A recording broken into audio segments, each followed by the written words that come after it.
Hi friends, welcome to Rani's kitchen. నేను మీ రాణి. ఈరోజు చికెన్తో పులావ్ చేసి చూపించబోతున్నానండి. సండే వచ్చిందంటే నాన్ వెజ్ కర్రీస్ని ప్రిపేర్ చేసి ఫ్యామిలీకి సర్వ్ చేస్తూ ఉంటాం కదా, అలాగే చికెన్ కర్రీని కూడా ప్రిపేర్ చేస్తూ ఉంటాం. డిఫరెంట్ ప్రాసెస్తో, డిఫరెంట్ టేస్ట్లతో ఫుడ్ అనేది ప్రిపేర్ చేస్తూ ఉంటాం.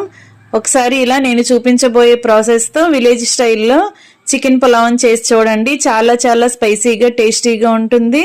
అలాగే మీ అందరికీ కూడా నచ్చేలా ఉంటుందండి. వీడియోని క్లియర్గా చూడాలి అంటే ఛానల్ని ఓపెన్ చేసి చూడండి.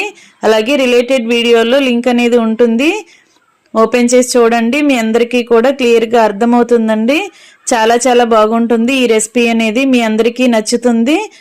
వీడియోని ఫస్ట్ టైం చూస్తున్నవారు ఛానల్ని సబ్స్క్రైబ్ చేసుకుని పక్కనే ఉన్న బెల్ బటన్ని క్లిక్ చేయండి. నేను పెట్టబోయే రెసిపీస్ అన్నీ చూడండి.